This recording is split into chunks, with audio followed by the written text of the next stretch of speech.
कोकण सफारीचा माझा हा 6वा दिवस म्हणजे शेवटचा दिवस. तर हा शेवटचा दिवस नेमका कसा गेला आणि कोकणाने मला निरोप कसा दिला, हे पाहण्यासाठी हा व्हिडिओ शेवटपर्यंत स्किप न करता नक्की बघा. कारण या व्लॉगमध्ये आहेत काही खूप सुंदर, मजेशीर आणि मनाला स्पर्शून जाणारे क्षण.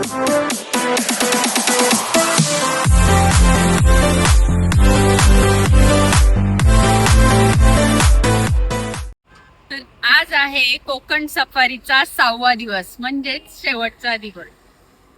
शरीराने जरी मी मुंबईकडे निघाले असेल परतीच्या प्रवासाला, तरी मन मात्र माझं कोकणातच आहे.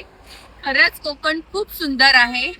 तर आज मी निघण्याआधीचा माझा सकाळपासूनची जी माझी सुरुवात झालेली आहे ती मी तुम्हाला या व्हिडिओमध्ये शो करणार आहे. कोकणामध्ये तुम्ही व्ह्यूज तर पाहिलेत, पण कोकणाची माणसं बघायची आहेत तुम्हाला. म्हणजे बऱ्याच काही छान छान मी तुम्हाला दाखवणार आहे या व्हिडिओमध्ये, जे मनाला असं हार्टला असं टच केलेलं आहे माझ्या. तर ते बघण्यासाठी तुम्हाला व्हिडिओ कंटिन्यू करायचे आहे. माझी सकाळची सुरुवात ते हा शेवटच्या दिवसाचा एंड मी तुम्हाला या व्हिडिओमध्ये शो करणार आहे. तर व्हिडिओ कंटिन्यू करा. खरं सांगायचं तर आज सकाळपासूनच मन थोडंसं उदास होतं, कारण आज परतीचा प्रवास होता.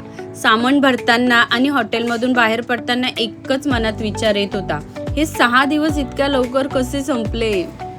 पण ह्यात मात्र दिवसाची सुरुवात खूप खास होणार होती, कारण आम्हाला प्रथमच्या घरी नाश्त्याचं प्रेमळ आमंत्रण होतं.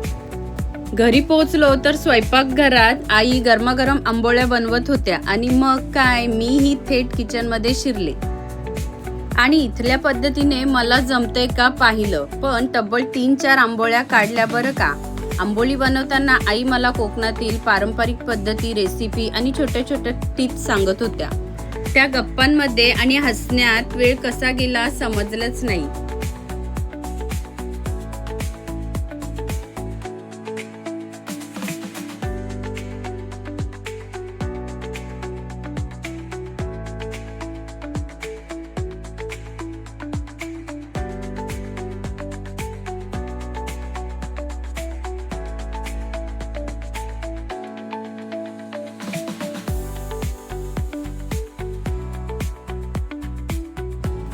प्रथमच्या आईने खरंच आंबोळ्या इतक्या सुंदर केल्या होत्या ना, एकदम मऊ लुसलुशीत आंबोळ्या, त्यासोबत बटाट्याची भाजी, नारळाची चटणी, खूपच अप्रतिम टेस्ट होती.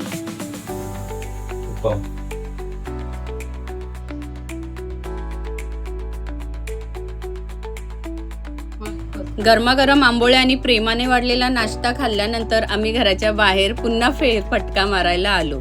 तिथली विहीर पाहिली आणि त्यात एक गोंडस कासवही पाहायला मिळालं.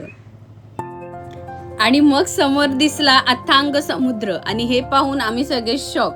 खरंच घराच्या अगदी जवळ समुद्र असण्याचा आनंद काही वेगळाच असतो. आणि हा सुंदर नजारा प्रत्येकाच्या नशिबात नसतो बरं का. त्या क्षणीच मनात आलं की हा किती सुंदर आयुष्य आहे हे. आम्ही निघायची वेळ आली होती आता आणि एक भावनिक क्षण आला. प्रथमच्या आईने माझी सुंदर साडी आणि नारळ देऊन ओटी भरली. माझी ओटीच नाही भरली तर माझ्या आईला सुद्धा सुंदर साडीची भेट दिली. आणि माझ्यासोबत असलेल्या माझ्या भावाला, माझ्या मुलीला सुद्धा त्यांनी सुंदर भेटवस्तू दिल्या.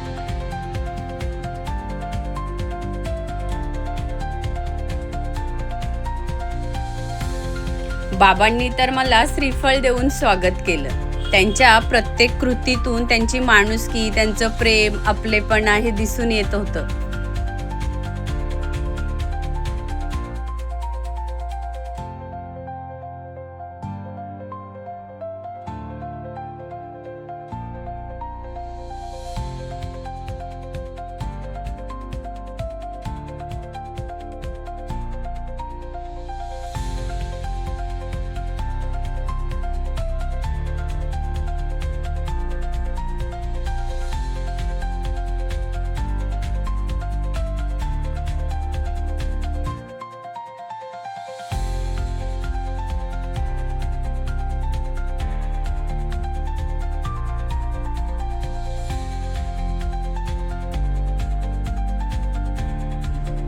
आपण म्हणतो कोकण खूप सुंदर आहे, तर कोकण सुंदरच नाही तर कोकणात राहणारी माणसं सुद्धा खूप सुंदर आहेत.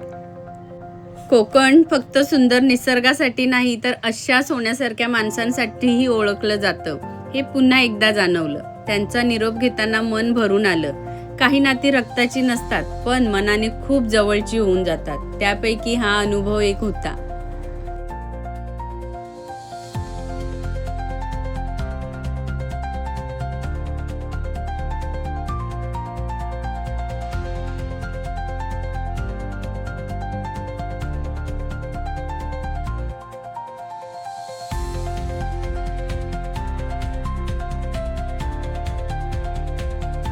ह्या अशा गोड माणसांचा निरोप घेत आम्ही आमच्या परतीच्या प्रवासाला सुरुवात केलेली आहे. प्रवासाला सुरुवात झाली आणि हापूस आंबे समोर दिसले. मला सांगा, देवगड सोडताना हापूस आंब्यांची खरेदी नाही केली तर कसं चालेल? त्यामुळे खास गाडी थांबवून आधी हापूस आंब्यांची खरेदी केली.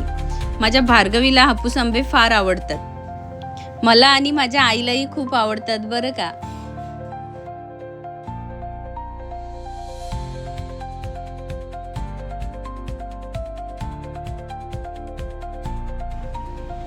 आत्ता मात्र खूप भूक लागली होती. 2 तासाचा प्रवास झाल्यानंतर आम्ही एका हॉटेलमध्ये जेवणासाठी थांबलो.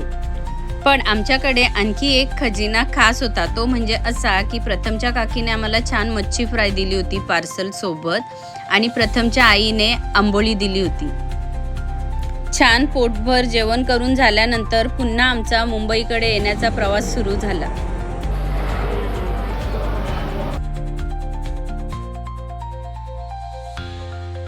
त्यानंतर पुन्हा प्रवास, काही ठिकाणी विश्रांती तर काही ठिकाणी चहा नाश्ता आणि नंतर रात्रीचं जेवण. असं करत आमचा 6 दिवसाचा कोकण प्रवास हा संपलेला आहे.